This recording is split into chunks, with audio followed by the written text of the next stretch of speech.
I was born with the umbilical cord still attached, and along with the afterbirth, I was abandoned in a burial mound. When my grandmother found me, I was crying so hard I could barely breathe. She was a widowed elderly woman who had once had a daughter, but the girl had died from a severe illness that winter.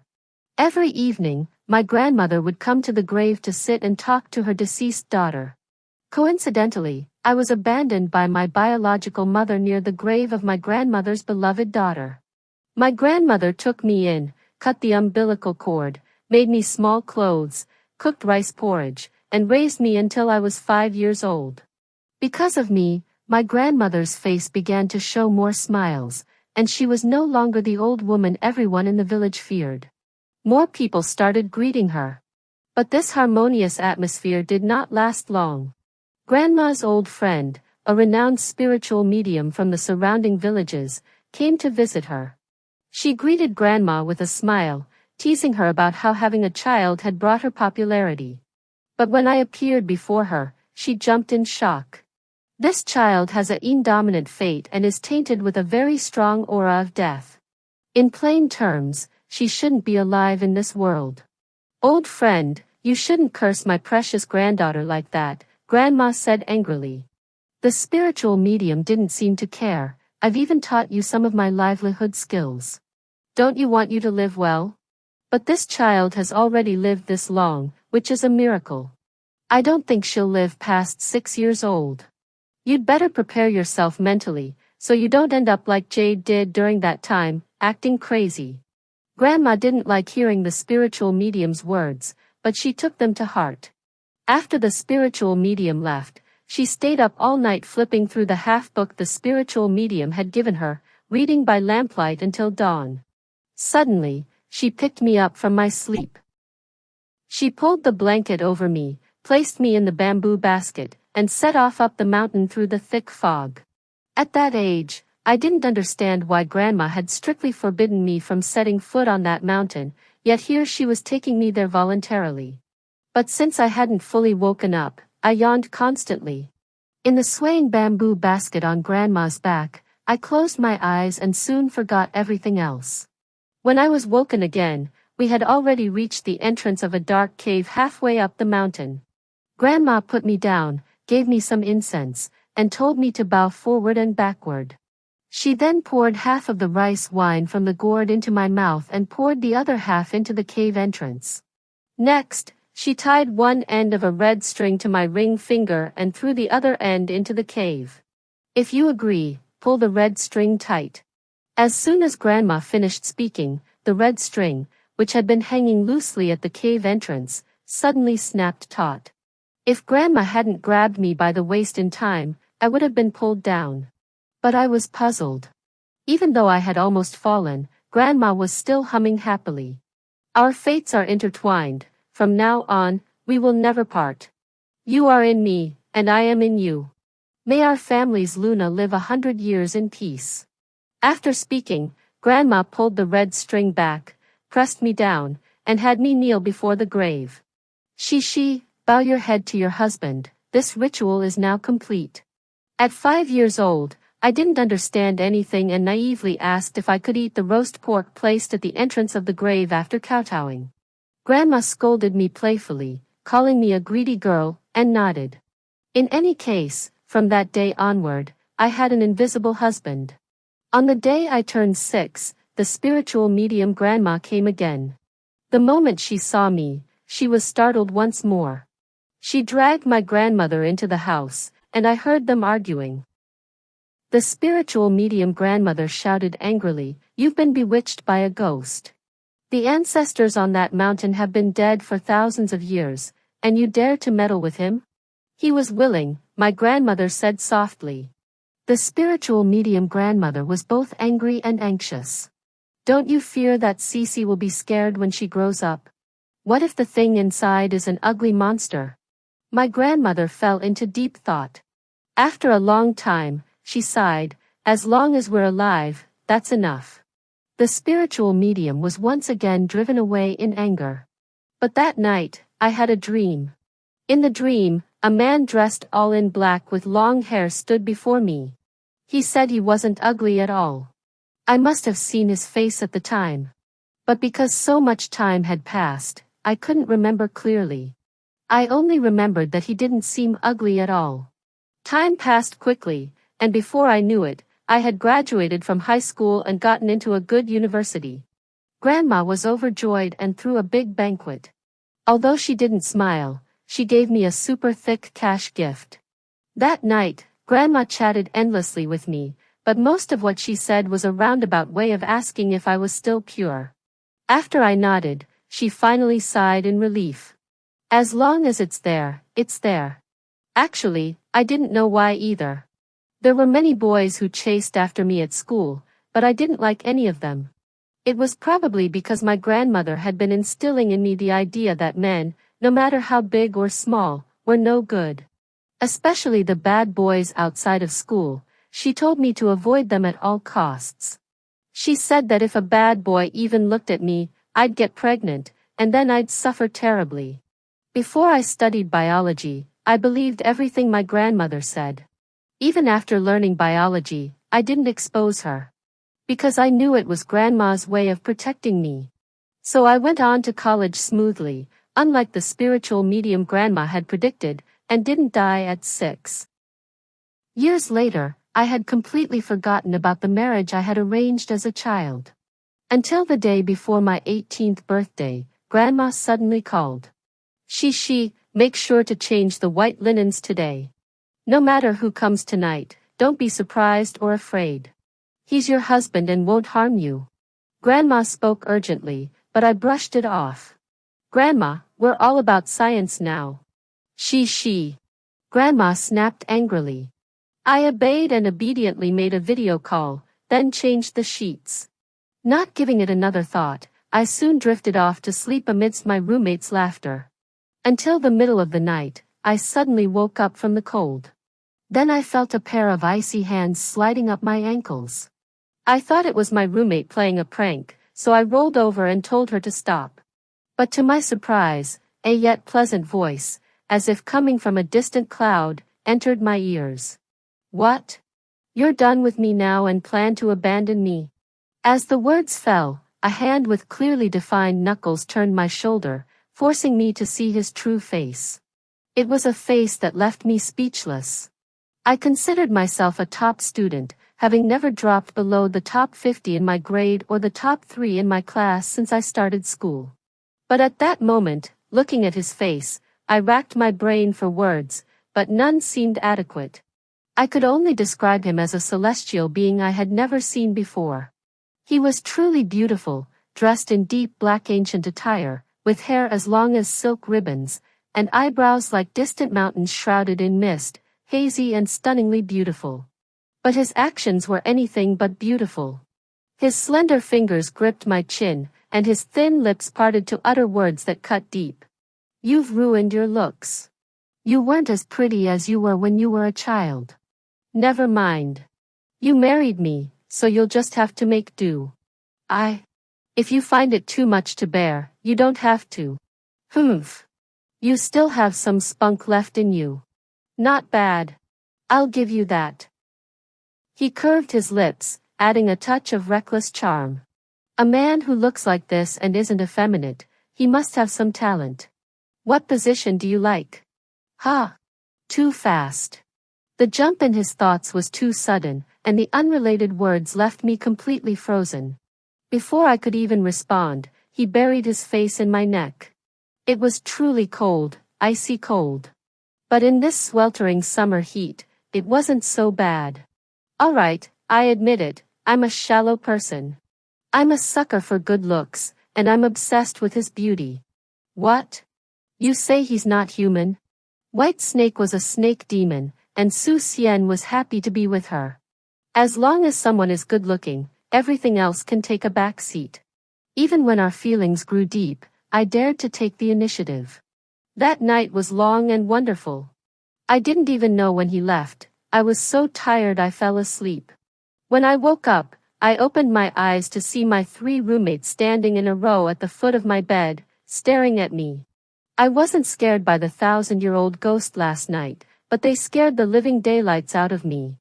I reflexively tried to get up and move backward, but my whole body felt like it was falling apart. I sat up and then fell back down. Come on, tell us what you dreamed about last night. My roommate Hong Yuanyuan looked gossipy. The other two were also curious. I didn't make any noise, I almost answered instinctively. Their expressions froze for a moment, then each of their faces turned lecherous. You little thing, I knew you were in heat. You were moaning all night long. Was it a handsome guy in your dream?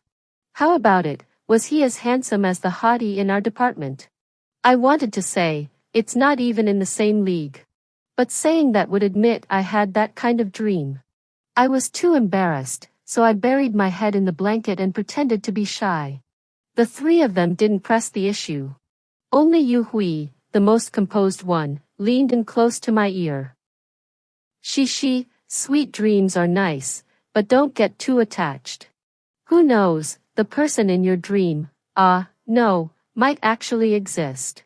Her words made the little deer in my chest stop racing. I heard her continue, I once heard someone say that the things you're intimate with in your dreams will drain your yang energy. If it's just once, it's okay, but if you dream about it every night, you should be careful. Yu Hui's words made my heart race. But then I thought, even if he wants to harm me, my grandmother wouldn't let him. Grandmother said he's the one who protected me growing up. Plus, he was so handsome, he couldn't be a bad person, could he? At that age, I admit my values were swayed by appearances. But whether it was from exhaustion or, as Yu Hui said, having my yang energy drained, I couldn't muster any strength. I secretly spent 3 yuan online to ask a doctor, who replied that such things could happen if one was too indulgent and advised me to exercise self-control at my age. I blushed and closed the browser. That day, I took a day off and even had my roommate bring me food to the dorm. I slept fitfully all day, and at some point, Yu Hui asked me, She, you weren't really drained of your yang energy by a ghost, were you? No way. I said, turned over, and went back to sleep. Until I woke up in the middle of the night. I suddenly noticed that there was a person with disheveled hair standing by Lu Yuanyuan's bed. I thought it was Yu Hui who hadn't gone to sleep yet. I asked, Hui, did you sleep too much and can't find your bed? As soon as I finished speaking, the person I thought was Yu Hui suddenly turned around. Her pale face and drooping tongue terrified me, and just as I was about to scream, a pair of icy hands covered my eyes and pulled me into his embrace. Don't be afraid, I'm here. I trembled uncontrollably. After a long while, I finally managed to pull myself out of his embrace, covering my eyes as I peeked behind him, only to find that the thing was already gone.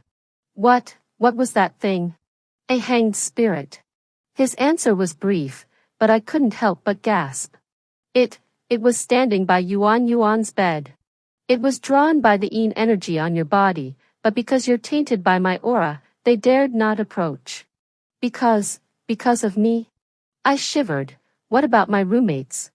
Will they be in danger? If you continue living here, they will. Can't you protect them? They're not my wives. His words left me speechless. I tried asking, if I move out and rent a place, will they be safe? You can think of it that way. He was really straightforward. The problem was where I'd get the money to rent a place. Thinking about it, I cautiously asked, shouldn't you give me some dowry? After saying that, I remembered what the spiritual medium had said about him being a 1,000-year-old ghost, and I was afraid he wouldn't understand the concept of dowry. I mustered up the courage to say, it's the dowry from back then. My grandmother bought roast pork and fried chicken when she married me off to you. You can't just give nothing, can you? As soon as I finished speaking, his hand raised. His stern expression made me feel a hint of danger. I hurriedly covered my head. All right. You can have it for free. I'll find a part-time job tomorrow. But you have to ensure my roommate's safety during this time. As I spoke, I looked up and was stunned. Because his raised hand was open, revealing a golden object. None of the family members understood, in their lifetime, they'd never seen such a large piece of gold. They say you can tell if gold is real by biting it. So I quickly grabbed it and put it in my mouth. Gold is a very soft metal. Seeing the tooth marks, I was overjoyed and didn't miss a single edge, biting each one in turn. Until I was almost done. The dead man finally spoke slowly. Don't blame me for not warning you. This piece of gold was taken from the rotting belly of a corpse. They say he died after swallowing it. You. Ugh. Why didn't you say so sooner? Ugh. I knew it, the taste was off. Mid-vomit, I didn't know if I'd lost my mind or what. Suddenly, I stood up, wrapped my arms around the dead man's neck, and kissed him. In the dead man's wide, almond-shaped eyes. I smirked triumphantly and mumbled, "You wanted me to do this." The dead man seemed startled. After I finished kissing him, he stood there motionless for a long time. Just as I thought he was about to fly into a rage and start hugging his head, he vanished right where he stood. After he was gone, I finally started to feel afraid. I must have been possessed by a ghost to dare kiss a 1,000-year-old dead man. I thought about it all night, and in the end, it was because my grandmother had always said he wouldn't harm me that I acted so recklessly. Fortunately, I stayed vigilant until dawn, and that hanged spirit didn't appear again. After a day of rest, I felt rejuvenated. Today was Saturday, and I didn't have class. I went to the jewelry store and sold the gold. The money I got was enough to cover a month's living expenses for someone who only makes $1,000 a month. What a fortune! I've never seen so much money in my life. So I happily rented a one-bedroom apartment and sent half of the money back to my grandmother. Almost as soon as the money arrived, my grandmother called. She, is your living allowance too little? Grandma will sell the wheat tomorrow. If you need money, just ask me. We can't touch money we haven't earned. My grandmother raised me alone, and I know she's already given me everything she can. And yet, upon receiving such a large sum, her first thought wasn't to question me, but to ask if the living expenses were insufficient, worried that I might take the wrong path. My nose stung with emotion, and I didn't care at all about Grandma's misunderstanding or speculation. I sniffled and said, I asked the man for the dowry. What? Grandma's voice cracked on the other end of the phone. You little brat. How dare you? That's an elder who's been around for thousands of years. He protecting you is already a stroke of luck. How dare you ask him for anything? Grandma, you said he's my husband. So his money is mine. I didn't care, plus, he's really good looking. Not ugly at all. Really? Grandma was briefly swayed by me, but only for a few seconds. Her tone grew worried again. But humans and ghosts aren't meant to be together forever. You should keep him under control for now. I'll ask your spiritual medium grandmother tomorrow to see if there's any way to break the pact. You're already 18. There shouldn't be any problems in the future. Grandma's words were a bit harsh, but I wasn't worried. I figured that if the dead man agreed to protect me, he must have wanted something in return. I may be a superficial person, but I'm not stupid. It's just that the time isn't right yet, and I don't dare to ask. Another month passed. At first, I was still worried about the people in the dormitory, but later I realized that nothing happened to them after I left, so I felt relieved. As for Victor Shen, the dead man. This was when our feelings were strong, and I mustered up the courage to ask. However, when I asked about his background, he fell silent. When I asked him why he didn't go to the afterlife, he just walked away. That dog of a man doesn't even acknowledge his own actions. I wanted to take a gamble, but I'm too cowardly. The next day, when he came back, I mustered up the courage to approach him and tried to coax him. Fortunately, even though he's arrogant, he's still reasonable. However, lately something's been off. He hasn't come to see me for a week. Just as I thought he had reincarnated and was secretly regretting it, he returned with a body covered in injuries. What happened? I remember spinning around in confusion. Victor Shen had several holes in his body, not in his clothes, but in his flesh. There was no blood, but it looked eerie and unsettling. And he didn't respond to my words. He wasn't as gentle as usual. Instead, he grabbed my neck, pressed me against the wall, and buried his head in my neck. Just as I thought he was going to kiss me, I felt a sharp pain in my neck. I could feel blood slowly flowing out of my body. I couldn't push him away. Since we lived in a remote area, no one heard my calls for help. In any case, I fainted during his relentless bloodsucking. If I hadn't woken up the next day, I would have thought I was dead. But I wasn't far from death. The person in the mirror looked like a drug addict, with pale lips, dark circles under my eyes, a sallow complexion, disheveled hair, and stars dancing before my eyes. I raised my stiff hand to pry open my lower eyelid. There was no blood in my eyes, clearly a sign of severe anemia. I was terrified. I stumbled toward the hospital, holding my phone. The area where I lived was a development zone, and the hospital was newly built. In theory, it should have been just across the bridge. But I walked for a long time, my forehead covered in sweat, yet I still hadn't reached the bridge. Just then, I saw an old woman carrying a basket walking ahead of me. I hurriedly reached out to ask for help. But to my surprise, the old woman didn't turn around when she heard me. Instead, she hurried on. I was puzzled, as elderly people are usually very kind-hearted. But I soon realized that many elderly people are hard of hearing, so she might not have heard me. Thinking this, I took a deep breath and struggled to speed up my pace. Just as my fingertips were about to touch the old woman's shoulder, a sudden shout rang out beside me. "Luna! Come back!" As the words fell, the old woman in front finally heard me. She slowly turned her head, and had no black pupils. I was so scared I sucked in a sharp breath, and without knowing where the strength came from, I turned to run. But the old woman's withered, branch-like hands clamped tightly onto my arm. Despite her frail appearance, she had an astonishing amount of strength, and no matter how much I struggled, I couldn't break free. Behind me, the spiritual medium's voice grew louder and louder. "Luna! Come back! Luna! Come back!" The last shout was so loud it made my eardrums ache. In that instant, the old woman let go of my arm. I turned around and didn't run far before I found myself back in the room I rented. What was even stranger was that there was another me lying on the bed. Beside me, Grandma looked anxious, and the spiritual medium kept circling around me, calling my name. I tried to touch the wound on my neck, but as soon as my hand touched my body, it was sucked back in by a powerful force. My eyelids were too heavy to lift. However, I could still hear everything around me clearly. I heard my grandmother's voice, filled with tears. "Sister, has my Cece come back?" "She's back this time, but what about next time?" The spiritual medium's grandmother still didn't sound happy. Her voice sounded very annoyed.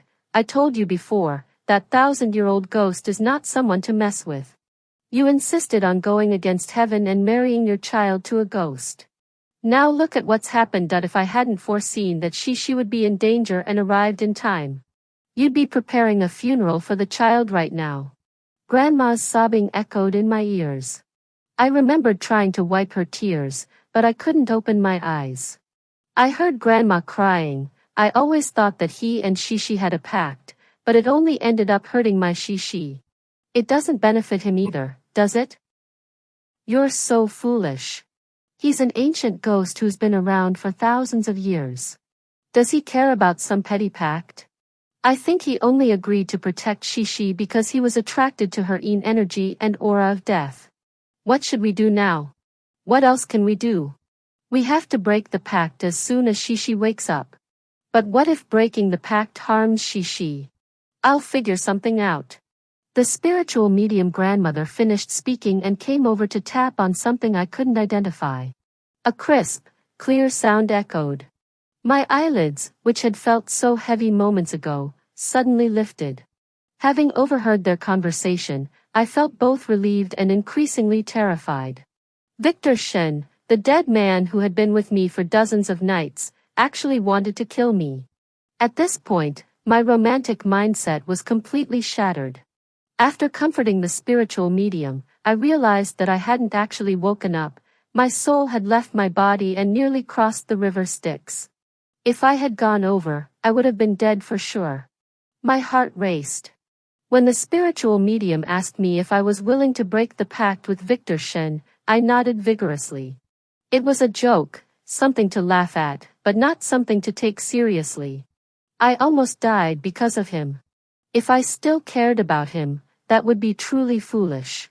Since I had just come back from the afterlife, my soul was still unstable. The spiritual medium grandmother didn't immediately break the pact between me and Victor Shen. Instead, she waited 3 days. During those 3 days, the grandmother cooked delicious meals for me, and my complexion improved significantly. Perhaps because the grandmother and the spiritual medium grandmother were present, that dead man dared not come. However, 3 days later, when the spiritual medium grandmother had prepared everything and was about to burn the contract documents, a sudden cold wind blew through the house. The wind knocked over the clay pot that had just been used to burn the yellow paper, and as the ashes flew out, a whirlwind swept in. Among the slowly falling black ashes, a familiar figure slowly emerged. It was none other than the dead man. He actually had the nerve to reach out his hand at me, barking like a dog to come over. I spat. Go to hell. Master, my Cece almost died because of you.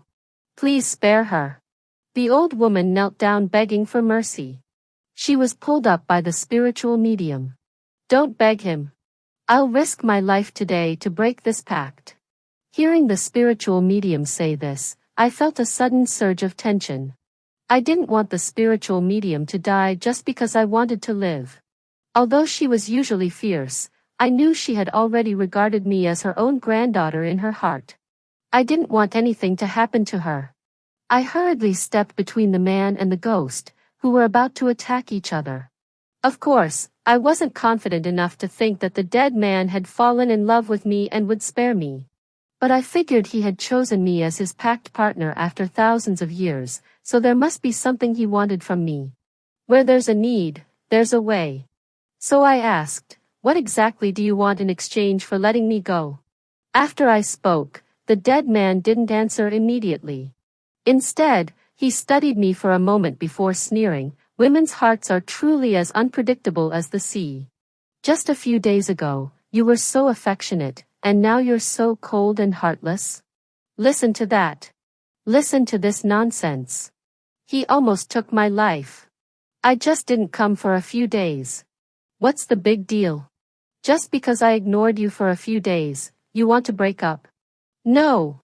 Big brother, are you losing your memory because you've been around too long? What do you mean? My words made Victor Shen's cynical expression disappear instantly. I didn't expect a 1,000-year-old ghost to be such a good actor. If it weren't for the wound on my neck still throbbing, I almost would have been fooled. Look. Take a good look. The bite marks from when you sucked my blood are still there. I pulled open my collar to expose the wound in front of him. I didn't expect his expression to turn fierce in an instant. In the blink of an eye, he was already in front of me. One hand pressed heavily on my head, forcing me to keep my head tilted so he could see. Who did this? Ha! I asked you who did it? Ha! I was completely confused. Isn't it you? You're lying. I've been busy these past few days and didn't come here at all. How could it be me? I thought, he's a 1,000-year-old old man. He wouldn't lie to me, would he? Apparently, Grandma and the spiritual medium also thought the same. Just yesterday, she was drained of blood by someone who looked exactly like you. If we hadn't arrived in time, she would have almost crossed the river Styx. The spiritual medium grandmother finished speaking. Victor Shen released me. His handsome brows furrowed deeply, his expression so somber it seemed as though water could drip from it. Anyone who dares to touch my people will pay the price. He turned to leave, but halfway there, he turned back. Do you want to break the pact? He looked serious, but it was completely out of the blue.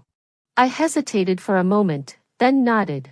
He suddenly laughed coldly. As you wish.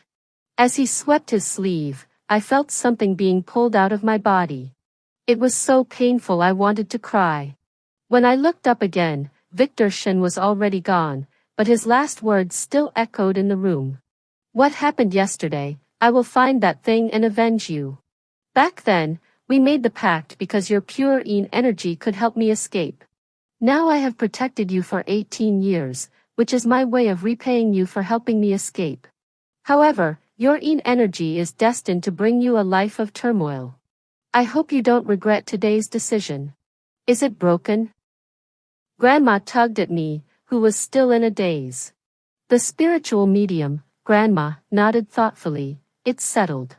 But she's already lived to 18. Why did that man say my Cece won't have a peaceful life? Cece's Yin destiny, coupled with being abandoned at a burial mound shortly after birth, has exposed her to too much death energy. As I said before, she's a living dead person. Eventually, the ghostly officials will mistake her for someone about to die and take her away. What should we do? Grandma looked anxious. I snapped out of my daze. I will teach her the art of spirit mediumship, making her a messenger between the living and the dead. Once she is registered in the underworld, the ghostly officials will recognize her as one of their own and won't take her soul. But this line of work means she's already 1 foot in the grave. If she marries and has children, it will bring unrest to the household. So you're saying she can't marry anyone in this lifetime? Grandma, I don't want to marry anyone. Before the spiritual medium could finish speaking, I hurriedly interrupted. I admit I'm a failure. But once you've tasted the finest delicacies, how can you ever settle for coarse food again? My entire life has been ruined by that man, Victor Shen. At least I've experienced countless romantic encounters. It was worth it. I once thought spirit mediumship was a cool thing. But on the day I actually did it, I was scared half to death and almost got devoured by the spirits for disturbing them. Fortunately, at the critical moment, some kind-hearted spirit guide came to my rescue. A flash of white light appeared, and all the spirits were taken away, leaving only the person I was looking for. It was an old man with a blank expression.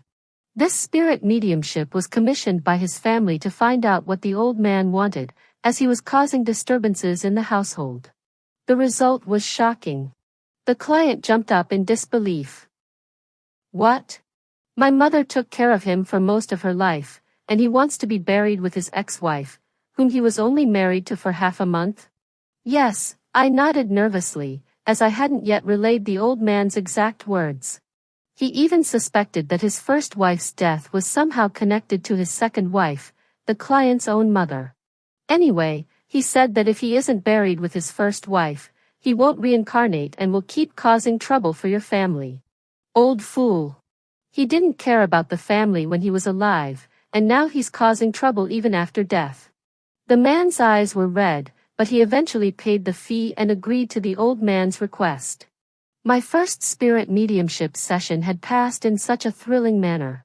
However, the soul-leaving process was too taxing, and since it was my first time staying down there for so long, my soul grew weak, leaving my physical body exhausted. I slept for 3 straight days. Fortunately, the spiritual medium grandmother had specifically chosen the summer vacation to begin teaching me. That's why I could sleep without panic. However, I couldn't sleep soundly. In my dreams, I kept seeing that dead man. He sat by my bedside, gazing at me with a sorrowful expression. Once, he grabbed my neck and demanded why I didn't believe him, then bit me fiercely. I jumped up in surprise and rushed to the mirror. Only when I saw no trace of a wound on my lips did I finally believe it was just a dream. The second spirit mediumship session was 10 days later. A woman dressed in jewels and finery came, pushing a girl in a white dress with a delicate face but a pale complexion. Master, please go down and ask my husband if there's any evil spirit tormenting my daughter. The reward is negotiable. Can you describe the evil spirit you saw? The spiritual medium grandmother said I had a gift, but after that first session, she didn't mention it much. I waited for her for a while, but she closed her eyes and seemed uninterested, so I asked on my own. It's a man dressed in black, very handsome, wearing a golden crown.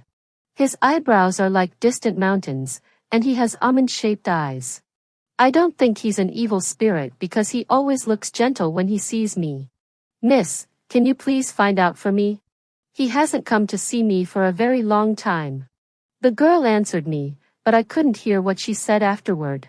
A man with eyebrows like distant mountains, phoenix-like eyes, wearing a golden crown, and dressed in black ancient attire. There was only one person who fit that description in my mind, and he was perfectly matched. Master. Master. Is there a problem? The woman called out several times before I snapped back to reality. No, no problem. I turned to look at the spiritual medium grandmother behind me, and she also opened her eyes and looked at me. Our eyes met, and we both understood without words. I'll go this time, the spiritual medium grandmother said. I shook my head in refusal. I'm young and quick on my feet. I'll go. The woman also nodded in agreement. Closing my eyes, I entered the darkness again. In the dimly lit, fog-filled environment, I followed the item the woman had given me, but I couldn't find her husband. After asking the ghost attendant, I found out that he had already been reincarnated. I had no choice but to ask the ghost attendant for information about the man. I swear, well, I did have a little bit of selfishness. I wanted to know who had sucked my blood last time. I wanted to know where he was. I also wanted to know if he had any connection to the girl who had commissioned me. But when I described his appearance and attire, the ghostly attendant's expression grew serious. Why are you, a mere spirit medium, inquiring about our Lord of the Underworld? I'm just fulfilling my commission. I stammered. The ghostly attendant looked at me in disbelief. No, if our Lord of the Underworld were an evil spirit, then the entire underworld would be filled with evil spirits. Tell that girl to go cool off somewhere else. Our Lord of the Underworld already has someone he loves and is preparing to marry her. What? My mind was reeling. The ghostly attendant, however, was quite talkative. He didn't notice my confusion and continued gossiping, but it's strange. Our Lord of the Underworld has been acting differently lately. It's as if he's fallen in love or something. Then what about him? As if an answer was about to slip out, I tried to ask, but the urgent calls of the spiritual medium grandmother echoed in my ears. Oh no. We're in trouble. I was so busy summoning you and chatting that I forgot the time. Hurry up. Hurry up. I'll send you back. The ghost officer was a kind soul. With his help, I quickly returned to my body. After telling the girl that her father had already been reincarnated, I automatically suppressed my suspicion that the evil spirit watching the girl might be Victor Shen. On one hand, I wasn't sure, and on the other, I feared causing panic. Fortunately, the woman was only concerned about whether her husband was still in the underworld. Upon learning that her husband had gone to be reincarnated, the woman tearfully complained, "That old fool didn't even wait for me." After sending off the woman and the girl, I returned to my own room. This time, there were no unusual occurrences. However, the events of earlier kept lingering in my mind. After much deliberation, I made a bold decision. I would venture into the underworld once more. Spirit mediumship is highly taxing on the body in the short term. But considering the time disparity between the underworld and the mortal realm, I couldn't wait any longer. I went down with the spiritual medium grandmother.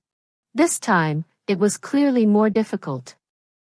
I even took the wrong path and accidentally stumbled upon a ghost wedding. I hurriedly tried to avoid them, but the sharp-eyed matchmaker had already spotted me. She smiled and walked over, grabbing me and forcing me into the wedding palanquin without a word. Despite my repeated protests that they had made a mistake, they refused to listen. The palanquin swayed back and forth, and I tried to escape, but ghosts surrounded me on all sides. I don't know how long it took, but I felt extremely exhausted and was about to fall asleep when the curtain of the palanquin was lifted, and a bony hand reached out toward me. I stared intently and suddenly widened my eyes. If I remembered correctly, the dead man, no. Victor Shin also had a brown mole on the back of his hand. So I quickly pulled back the curtain. Sure enough, I saw his face, which was so handsome it took my breath away. Hello, my wife. Get out of the sedan chair. Sigh, how strange is that? Did you make a mistake? If that's the case, take me back. Wait, wait, wait. Hold on. I hurriedly grabbed his hand as he was about to lower the curtain. I said hurriedly, you have to give me an explanation. I'll explain after we've finished the important matter. As he spoke, he roughly lifted me out of the sedan chair and carried me away. Seeing me struggle, he pinched my waist. Calm down. I've already sent the one who almost killed you to the afterlife. I didn't know how we ended up rolling from the bed to the table, or how we ended up on the ground. In any case, that night, the two of us were like two fish that had finally found water after being on the verge of drowning. Strangely enough, even after being down for so long, I didn't feel the slightest discomfort. On the contrary, I felt like I had endless energy. All right, tell me what happened. What do you want to hear? Everything about you. The stubborn man flipped me over again, wrapping his arms around my shoulders and pulling me close to his chest. My vision was blurry, but he spoke slowly and steadily, telling me his story. It turned out that he had been a prince long, long ago. He had a twin brother named Shinmuji. They looked identical but had completely different personalities. He was brave and cunning. His brother Shinmuji, however, was treacherous and ruthless, viewing him as an enemy. After he was killed, Shinmuji had him buried with a curse, and he himself did not live long due to the struggle for the throne. After his death, Shinmuji learned that Victor Shen was the new lord of the Underworld, but since he had not taken up his position, the role was being filled by someone else. Shinmuji took his place. Victor Shen, on the other hand, had broken the seal due to our pact and had enhanced his magical power using my essence. The days he was missing were when he went to the Underworld to settle accounts with his brother Shinmuji. However, Shinmuji, despite being injured, tracked him down by scent and nearly drained him of his blood. In the end, Victor Shen successfully defeated Shinmuji and reclaimed everything that belonged to him. As for the wedding, he had always intended to marry me, never anyone else. As for that girl, Victor Shen said it wasn't him who went to see her. It might have been his younger brother. I suddenly became curious about their story. But Victor Shen wouldn't let me get distracted. He didn't give me a chance to ask.